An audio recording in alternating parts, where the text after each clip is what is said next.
Hello, everybody, and welcome to this talk. It's titled Why Not Red Team? It's a talk I wish I could have done on a stage in front of you and not from a camera deep in the woods of Norway. But these are the times, so compromises are necessary. My name is Even Lysen, and I work as a security consultant for Visma Consulting Norway. I could go on and tell you some funny stories, but I think I'm just going to tell you how I got started a little bit. And my first computer was the Commodore 64, and later we got the Amiga 500. And with this little thing you see right here, this is how I got started in. I'm hesitant to call it security and hacking, but at least this is what triggered the passion. This is we use this to edit hex files to manipulate certain parameters to give us more ammunition and lives in games, and we also bypass copy protection with these things. You also had to have the expanded memory, and that soon led to buying books like these. And at the age of I think 9 or 10, we had to learn English first to understand what the hell this was telling us. But that was the beginning, and this I will show you right here. This is the best computer in the world, the Amiga 1200. I still have it. It's operational. It's heavily modified, but it's still fun.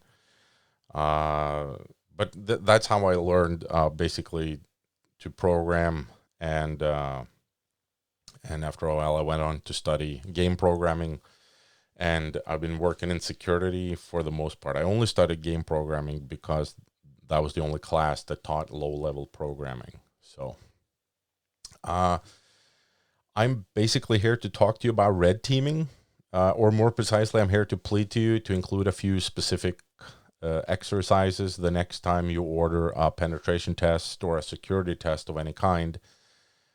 And since I'm terrible at keeping time when I talk, I've sadly found it necessary to write down a lot of stuff. And you might see my eyes go a little bit back and forth because I'm cheating. And this might put you to sleep, and I won't blame you. I haven't slept for about 31 hours, and I'm sleep deprived, and my mind is not fully functioning now, but it's one of the side effects of being interested in computers. And when you're stuck on a problem, you spend a lot of time on that problem. So, but I have showered. So without further ado, let's begin. And so first, what is red team? And like a lot of things in modern technology, terms tend to have multiple definitions depending on who you ask. I've heard many people refer to red teaming as the same as a penetration test, and in a way it can be. But if you mention penetration testing, most people will think you're talking about hacking. And according to the media, hacking is done by a socially awkward teenager in a hoodie, high on Red Bull, and not a retired dude from MIT yapping about his modified model trains, leaving notes about being careful to not blow the fuses. And so red teaming is all of the above and more. It's basically means you're hired to get something, your objective, your goal, and you'll tinker with whatever that can bring you a step closer to your goal. It doesn't really matter if it's the electronic lock on a door, the access badge of an employee, or pretending to be the coffee machine repair guy. The coffee machine repair guy is probably a surefire. The one thing every company I've ever worked for as a consultant have in common is that they all complain about the crappy coffee machine. So this usually works as a strategy because people rarely bother a person who looks like he's supposed to be there, let alone the person that fixes the machine that gives you your morning cup of joe or other beverage you prefer. So, in summary, red teams should incorporate any tactic that might breach the target. Only then will that report the customer paid for have any value and indicate your real security posture. Of course, these things are always, the quality of the report will always depend on the skill set and the talent, the quality of the tester. So thorough background checks of who you're hiring is something I recommend. Let's see. Of course, some things should be mentioned, like bludgeoning a poor sap to death with a wrench to get his ID badge, ramming the front entrance with an 82 Buick, or any kind of use of explosives. While efficient, these tactics are hardly elegant and they're frowned upon by the community. We try to have some class. We strive for some proper panache, and the key word is subtle. Yeah. So why is red teaming important? Because your attackers will most likely choose the path of least resistance.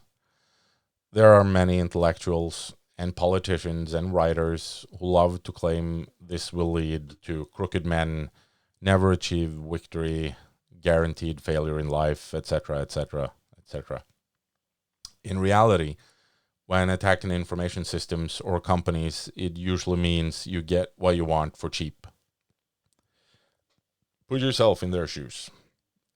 You can spend a lot of money on expensive gear to crack passwords, hire the smartest people on the planet to break encryption, spend hundreds, thousands of man hours going through the code for the operating systems or whatever service someone's exposing. Or you could just email Bernard. Sorry. The truth is, hacking systems is getting harder. It will never be impossible. As long as there is code, it can be done, but it requires a skill set, something which takes a long time to master. Social engineering and physical attacks, however, only require questionable morals, a wallet with a credit card, and they are often more rewarding, at least faster. The reason is simple. Decades of computer breaches have taught the developers of many of the tools we use today how to secure them better. So Bernard from marketing, on the other hand, he's got so many gadgets and networks running live around him 24/7 that he has no idea. He doesn't even care how it all works, how it all fits together, how this device communicate with that device, and vice versa. He just wants the stuff, the new stuff. He wants to be an early adopter. With social media, these things have they have really boosted that status that they're after with stuff. And Bernard carries these devices with him everywhere. The laptop, the Fitbit, the phone, the tablet, the smartwatch, they're on him all the time. And at home, he has smart speakers, a water boiler, a vacuum cleaner, lights, cameras, smoke detectors, alarms, and a car, all connected to his 7-year-old router and controlled by apps. And if you ask him, when did you last update your firmware on the router? He will look at you with big eyes and say, what is firmware? And Bernard also has way too much access at work. There was that time when Laverne asked him to do that thing, to which Bernard said, yes, I will do it. He was granted full access, and when the job was done, no one removed that access. He's also got an RFID card with a picture of himself, which he proudly wears around his neck in a band, displaying to the world, I am Bernard, from marketing at this company. And with Google and today's, apps you can pretty much figure out anything about a company within minutes. So he wears this badge of honor for everyone to see while reading the subway, having lunch at the downtown coffee house, and while resting his well-exercised legs on a bench in the park. What Bernard doesn't know is that his access card was cloned by that fella on the subway who looked like he was sleeping. The attacker now knows where this card might work. It says so on the card. The attacker takes the cloned card to the company building and beeps it. And a lot of companies don't require an access code, a PIN code, during regular office hours. So the attacker enters during the day, finds a toilet, and shacks up till the evening, playing Fallout Shelter, Candy Crush, or whatever suits their fancy. When the office is empty, he or she steps out. Every computer, copy machine, printer, router, whatever, is now up for grabs. The attacker places keylogger devices. They look like tiny USB dongles between the keyboard and the dock stations, or the keyboard wire and the dock stations. The attacker places screen grabbers between the HDMI cable and the docking stations. And these tiny little spies will most likely not be detected, as they use their own wireless connections to the attacker. They serve as their own hotspot. And so your local IDS or IPS won't detect them. You don't use the company's network to transfer anything. You can detect them with rogue access point detection, but good luck with that today when everybody puts up their own hotspots with phones and tablets everywhere all the time. There are solutions to that, but we don't have time to go into that right now because few people do it. So, and when Bernard visited the coffee shop, he went to the bathroom or went to pay for his donut. He left his laptop unlocked on the table, and the attacker walked by, plugged in a USB attack device into the port, waited a few seconds, and plugged it out again, and walks away. You see, when you scope out Bernard, and just so we're clear, this is a hypothetical Bernard. I have nothing against the name Bernard.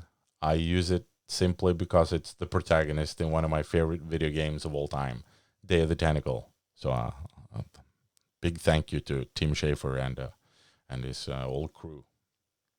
When you scope out Bernard, you're essentially saying the thing that the baddies will most definitely do, let's not bother to test that. Am I saying that all those application penetration tests you paid for are worthless? No, of course not. Do they have value? Absolutely, yes, they do. I bet the devs were ecstatic to have the chance to fix that nasty stored cross-site scripting bug before they went into production. I'm just saying that those reports scoped to a single application aren't showing you the entire jigsaw puzzle. There are plenty pieces missing here. So when you run a business, you don't just want to know if your app is vulnerable to cross-site request forgery, or that young Ethan, the new dev you hired straight from school, forgot to escape the encoded CRLF characters, opening your app up for log injection. You also want to know if your security cameras have blind spots, that your electronic locks actually are tamper resistant and require a key code every hour of the day, that your locks, that the regular old school key locks, which I recommend, by the way, sometimes, are damn hard to pick. You want to know that the printer is running the latest firmware. But perhaps most of all, you want to know the awareness level of your employees. Do they let the person who claims to be there to change the rugs walk around alone? How do they distribute sensitive information like new access codes? Do they lock their computers when they go for lunch or to the bathroom? Do they use the same passwords on multiple services? Do they use private accounts in their daily work? Do they have too much access on the network? There's plenty more, but you get what I'm talking about. None of these things are uncovered in regular application penetration tests or security tests. Yet these are the paths taken by our opposition. Yes, social engineering techniques and physical attacks can be problematic for your employees. It can be a hornet's nest of legal issues, and if done bad, it can have a negative psychological effect on the employees who are being abused in such an attack. But make no mistake, that nauseating feeling will be a lot worse if they're being abused in a real scenario. Let's say you run a consulting company. The investigators find out that one of your consultants' accounts were used during the breach. The following will happen. You cannot let this consultant do any work for any customers, nor can the person do much work at your company. It doesn't matter if Bernard is your best childhood friend. People keep secrets from each other. Maybe you didn't know that Bernard had a serious gambling problem. He was knee-deep in debt, needed quick cash, or his wife would take the kids and leave him. So someone approached him, offered easy money for easy access. Maybe Bernard took it. Or maybe Bernard just didn't know that he should use a passphrase instead of a password, and his password was such an easy guess or so short that an automatic dictionary attack cracked it. If so, then he's not guilty. It's not his fault. But it was still a vulnerability. But maybe he's guilty, maybe he's not. You can't let him work, and you can't fire him, at least not in Norway. Money out the window for you, a sticky situation to say the least for Bernard. He's still on payroll, but now everyone who knows will think twice about Bernard in the future. Doesn't matter if Bernard followed every policy and actually had his account breached because of another colleague who clicked some links and never told anyone. Bernard is the one taking the heat. Investigations like these can take a long time, and they do take a toll on the individual under the magnifying glass. Guilty or not, you might have to sit through numerous interrogations, hand over all your digital devices, sharing both your work data and your private and most personal data. A little side note. This is where all you people who claim that as long as you have nothing to hide, you have nothing to fear, realize that those texts to your secret hubby or your intimate pictures taken during mild intoxication with your significant other lack context, and while far from illegal, they're not what you want distributed to the people in blue, especially since one of the investigators is a friend of your mother. I know that now is the time when you might not want to think about this. Haven't we got enough crap to focus on already? I bet you do. These are weird times, and all over the world, people are working from home. Right now, there are so many empty buildings with office landscapes full of devices still connected to a network, and a lot of these facilities haven't had a physical security test in a long time. Another side note I want to put forth here. Not long ago, I included a pandemic as an availability issue in a risk analysis. And when I did that, I almost ended up as a laughingstock. My background for including it was the earlier MERS and SARS and things that happened in the early 2000s and later. No one's laughing now. If you're not prepared or have an infrastructure to work from home, then you are up shit creeks without a paddle right now. And so but there's another issue. What about all those home offices when working from home? Hoagie might use the company controlled computer, but he's working from the same network his wife's using with her old hunk of junk laptop, shopping Christmas gifts from coupons she found in her spam folder. The same network with a Kickstarter bought picture frame from that startup that didn't make it, meaning that firmware in that picture frame is no longer maintained. And these are issues that you have to think about when you run a company now. Suddenly, the home office for a lot of people is, in a way, part of your infrastructure. And then there's the phishing mails or phishing texts They're no longer coming from a prince who needs to relocate his fortune and just needs your bank account for temporary storage, and you'll get 20% if you agree to do it. No, modern phishing mails, they come from people you know, with malware hidden inside content that you might expect to receive. I mean, the 90s are a long time ago. And the attackers coming for your company or your employees, they aren't just recreational hoodie-wearing, fun-loving pranksters or foreign governments either. It's more likely they're your competition. Other companies in the same business as you. Everyone can purchase an attack today. Hackers as a service have been around for a long time now. If you can boost your business by spending a few $1,000s, some scrupulous suits will do exactly that. And you don't want to have to worry about a ransomware attack in the middle of this pandemic too. So to round off this little rant, I would just like to beg you all, again, the next time you hire someone to do a penetration test, keep the social engineering and physical break-ins part of the scope. It will train your employees better than anything else. It will make your company a safer place to work. And if a person clicks through our website or some app with content they're not really interested in, or they're ordered to dig up some esoteric Confluence site with technical jargon on what to do and what not to do, they will forget everything by lunchtime. But if you trick them in a safe environment, use them as pawns in a ruse, they'll remember for a long time. These exercises, when done right, can be fun for everyone and safe. So thank you for your time and attention. And in closing, I would like to end with the words of two of my heroes, Bill and Ted. Be excellent to each other and stay safe out there. Thank you.